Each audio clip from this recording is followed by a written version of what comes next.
Hello guys, ये है assignment problem का क्वेश्चन नंबर 8। तो गाइस इस क्वेश्चन में क्या गिवन है, चलो रीड करके देखते हैं। The quantity of different products produced by the workers per day along with the profit in rupees per unit are given। तो गाइस यहां पे प्रोडक्ट की क्वांटिटी और वर्कर्स आपको गिवन है। तो यहां पे वर्कर्स है अमित, सुमित, विनित और पुनीत, और प्रोडक्ट्स जो है वो है पेंसिल, रबर, इंक और पेन, और यहां पर उनकी क्वांटिटीज गिवन है। गाइस एक चीज और यहां पे गिवन है, profit in rupees per unit.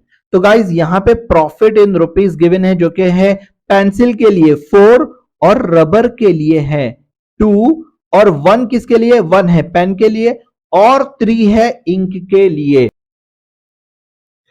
फॉर्म्यूलेट a profit matrix. तो गाइस हमें इस क्वेश्चन में खुद से ही टेबल को फॉर्म्यूलेट करना है, और वो भी प्रॉफिट मैट्रिक्स के टेबल को बनाना है। मतलब गाइस ये क्वेश्चन है मैक्सिमाइजेशन। अब आगे क्या है, find the optimal assignment of the workers to product which will maximise the profit. तो गाइज यहां पर हमें ऑप्टिमल असाइनमेंट भी निकालना है। तो गाइज यहां पर हम क्या करेंगे, हम सबसे पहले बना लेंगे, हम यहां पे सबसे पहले फॉर्म्यूलेट कर लेंगे प्रॉफिट मैट्रिक्स को। तो गाइज यहां पे मैंने 4 लिखा है, और मैं इसे कलरिंग कर देता हूं। तो गाइज यहां पे जो पेंसिल है, पेंसिल की क्वांटिटी है 30, राइट। तो मुझे क्या निकालना है, मुझे प्रॉफिट मैट्रिक्स यहां पे निकालना है। तो गाइस बहुत ही सिंपल है, मैं इस 30 को मल्टीप्लाई कर दूंगा उसके प्राइस से, प्रॉफिट से, नॉट प्राइस से। 30 क्वांटिटी है तो 30 एक पे आपको 4 रुपीज मिल रहा है। तो गाइस 30 पे आपको कितना मिलेगा, मैं यहां पे यूज करूंगा multiply, multiply by 4 equals to कितना होता है 120।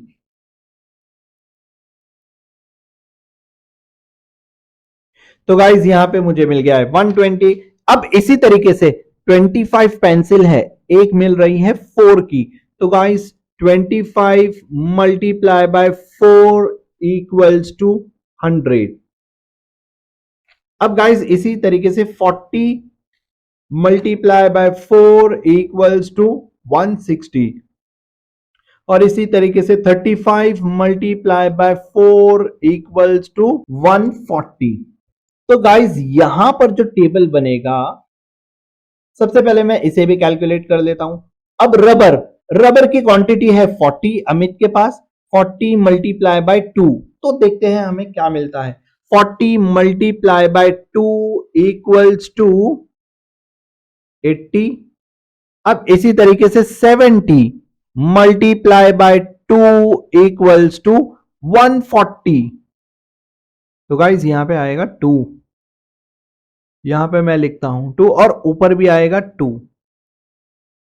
अब इसी तरीके से 90 मल्टीप्लाई बाय 2 इक्वल्स टू 180, और नीचे 45 मल्टीप्लाई बाय 2 इक्वल्स टू 90। तो गाइस यहां पे मैंने सक्सेसफुली इसे बना लिया है। अब 100, 140, 130 और 120, अगर इन्हें 1 से मल्टीप्लाई करूं तो मुझे यही वैल्यूज मिलेगी। तो यहां पे मैं मल्टीप्लाई नहीं कर रहा हूं, क्योंकि मुझे वैल्यूज यही मिलने वाली है। अब मुझे यह निकालना है 50 मल्टीप्लाई बाय 3 इक्वल्स टू कितना होना चाहिए 150। गाइस अब 30 मल्टीप्लाई बाय 3 इक्वल्स टू 90। अब इसी तरीके से 60 मल्टीप्लाई बाय 3 इक्वल्स टू 180। अब यहां पर होगा 40 मल्टीप्लाई बाय 3 इक्वल्स टू 120। तो गाइस यहां पर अगर मैं इस टेबल को दोबारा प्रोड्यूस करूं, तो गाइस उस टेबल में मैं प्रॉफिट पर यूनिट बिल्कुल ही नहीं लिखूंगा। तो गाइज मैं इस टेबल को यहां पर दोबारा बना लेता हूं, जिसमें मैं एक्चुअल वैल्यूज को यहां पर लिख रहा हूं।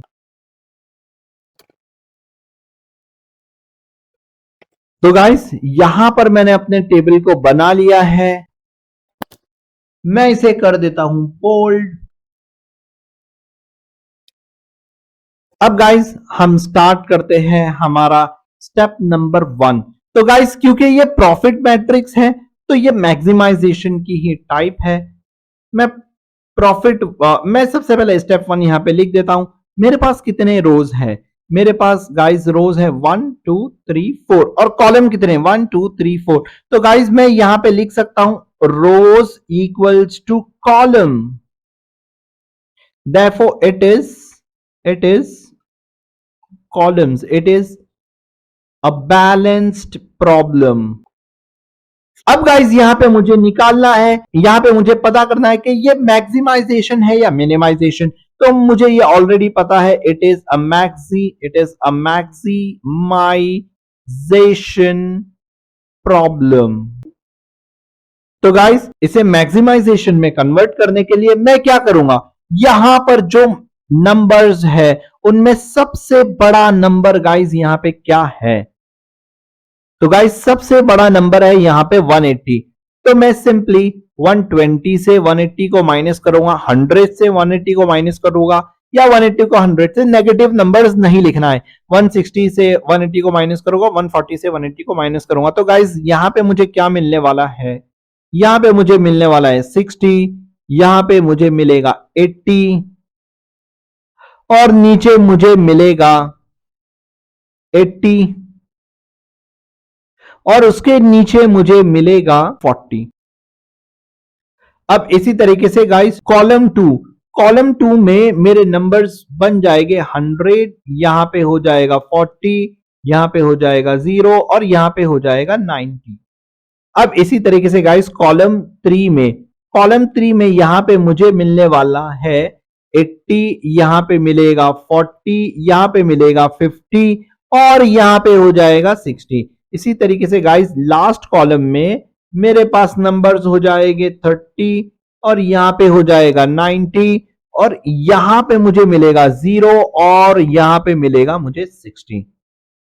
तो गाइज मैंने इसे सक्सेसफुली कन्वर्ट कर दिया है रिग्रेट टेबल में। मैं यहां पे लिखता हूं रिग्रेट टेबल या फिर अपॉर्चुनिटी लॉस टेबल। तो गाइज ये प्रॉब्लम कन्वर्ट हो चुकी है मिनिमाइजेशन के लिए। अब गाइज हम स्टार्ट करते हैं रो मिनिमम। तो गाइज सबसे पहली रो में सबसे छोटा नंबर है 30। तो गाइज यहां पर मेरे पास बचेगा 30, 60 माइनस 30 30 होगा, 100 माइनस 30 होगा 70 और 80 माइनस 30 होगा 50 और 30 माइनस 30 होगा 0। अब गाइस नेक्स्ट रो में जो सबसे छोटा नंबर है वो है 40। तो यहां पे मैं लिखूंगा 80 माइनस 40 40, 40 माइनस 40 0, 40 माइनस 40 0 और 90 माइनस 40 होता है 50। अब इसी तरीके से गाइस नेक्स्ट रो में 0 सबसे छोटा है। तो गाइस ये रो एज इट इज मुझे यहां पर लिखना है क्योंकि यहां पे कोई चेंजेस ही नहीं होगी। गाइस उसके बाद जो रो है वो उसमें सबसे छोटा नंबर है 40। तो गाइस यहां पे मैं लिखूंगा 40 माइनस 40 इज 0, 90 माइनस 40 इज 50 और 60 माइनस 40 इज 10 और 60 माइनस 40 अगेन 10। तो गाइस यहां पे मैंने रो मिनिमाइजेशन सक्सेसफुली निकाल लिया है। अब मैं करूंगा स्टेप नंबर 4 जो कि है कॉलम मिनिमाइजेशन। तो गाइज यहां पर इस कॉलम में 0 है, इस कॉलम में 0 है, इस कॉलम में 0 है और इस कॉलम में 0 है, सारे कॉलम में यहां पर 0 है। तो गाइज ये कॉलम्स एज इट इज रहने वाले हैं। तो मैं इसे कर देता हूं डिलीट और इसी को कर लेता हूं मैं कॉपी और पेस्ट। तो गाइज मेरा स्टेप नंबर 4 जो कि कॉलम मिनिमाइजेशन था वो भी कंप्लीट हो चुका है। अब मैं बढ़ रहा हूं स्टेप नंबर 5 की तरफ। तो गाइज स्टेप नंबर 5 में मुझे ऑप्टिमैलिटी को टेस्ट करना है। तो गाइज ऑप्टिमैलिटी को टेस्ट करने के लिए भी मुझे इससे पहले स्टेप में जो टेबल आया है वही यहां पे कॉपी कर देना है। अब गाइज मैं यूज करूंगा नंबर ऑफ लाइंस को। तो गाइज मेरी एक लाइन में मैक्सिमम जीरोस कवर होने चाहिए। तो गाइज अगर मैं इस तरीके से करता हूं तो यहां पे होते हैं 2 जीरो और यहां पे होते हैं 2 जीरो, ये है 1 जीरो और यहां पे है 1 जीरो। तो गाइज मेरे पास नंबर ऑफ लाइंस यहां पे बनती है, नंबर ऑफ लाइंस यहां पे होती है 4। और गाइस ये जो मैट्रिक साइज है ये भी है 4। तो यहां पे आप देख सकते हो हमारे पास कॉलम कितने, 1 2 3 4। तो गाइस 4 कॉलम में 4 कॉलम या 4 रो, तो मैट्रिक साइज भी हो जाएगी हमारी 4। तो गाइस यहां पे मैं लिखूंगा number of lines equals to matrix size, therefore it is an optimal problem। तो गाइस जल्दी से अब मैं स्टार्ट करता हूं असाइनमेंट। तो मेरा स्टेप नंबर 6 जो रहेगा मैं उसे यहां पे कॉपी कर लेता हूं। यहां पर मैं लिखूंगा सारे जीरोस को। तो गाइस यहां पर मैंने टेबल बना लिया है।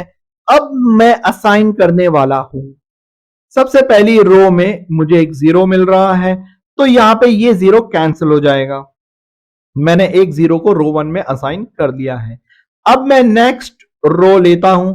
तो गाइस अगर मैं ये जीरो लेता हूं तो ये कैंसिल हो जाएगा, लेकिन अगर मैं ये जीरो लेता हूं तो गाइस ये जीरो कैंसिल हो जाएगा और इस कॉलम में एक भी जीरो नहीं रह पाएगा। तो गाइस इसीलिए मैं इस कॉलम के जीरो को असाइन करता हूं और इसे करता हूं कैंसिल।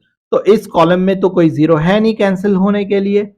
अब गाइस नेक्स्ट रो की मैं बात करता हूं, तो इस रो में मुझे मिलता है ये जीरो, जिसे मैं यहां पे असाइन कर लूंगा। तो गाइस इसे मैं असाइन कर लेता हूं और इसी तरीके से इसे भी मैं असाइन कर लेता हूं। तो गाइस यहां पर मैंने सक्सेसफुली जीरो को असाइन कर लिया है। अब मुझे यहां पे निकालना है ऑप्टिमम स्केड्यूल। तो गाइस ऑप्टिमम स्केड्यूल निकालने के लिए मैं सबसे पहले इस कॉलम में देखता हूं। अब गाइस अगर मैं इस कॉलम में देखूं, अगर मैं पेंसिल के कॉलम में देखूं तो पुनीत को मुझे असाइन करना होगा पेंसिल। तो मैं यहां पर लिख देता हूं पेंसिल। तो गाइस अब अगर मैं मेन क्वेश्चन में देखूं तो गाइस मेरा मेन क्वेश्चन ये रहेगा, मेरा मेन क्वेश्चन ये नहीं रहेगा क्योंकि ये प्रॉफिट मैट्रिक्स है ही नहीं। मेरा मेन क्वेश्चन रहेगा ये। तो पुनीत के सामने पेंसिल है 140, तो गाइस मैं यहां पे लिख देता हूं 140। अब इसी तरीके से रबर के सामने अगर मैं देखूं तो रबर के सामने जीरो असाइन हुआ है विनीत को, तो मैं विनीत को लिख दूंगा, विनीत के सामने लिख देता हूं रबर। अब गाइस विनीत के सामने एक्चुअल टेबल में विनीत के सामने अंडर रबर मुझे मिलता है 180, तो गाइस मैं यहां पे लिख दूंगा 180। अब इसी तरीके से पेन के कॉलम में जीरो असाइन हुआ है सुमित को, तो गाइस मैं सुमित के सामने लिख दूंगा पेन। अब मैं एक्चुअल टेबल में देखता हूं सुमित के सामने अंडर पेन मुझे मिलता है 140, तो गाइस मैं यहां पे लिख दूंगा 140। अब अमित के सामने है इंक, तो मैं अमित के सामने यहां पे लिख दूंगा इंक। और गाइस जब मैं एक्चुअल टेबल में यहां पे देखूंगा तो अमित के सामने जो इंक है वो है 150, तो यहां पे आ जाएगा 150। अब गाइस जब मैं इसका टोटल करूंगा तो मुझे मिलेगा 610। तो गाइस मेरा आंसर बन जाता है therefore मैक्सिमम प्रॉफिट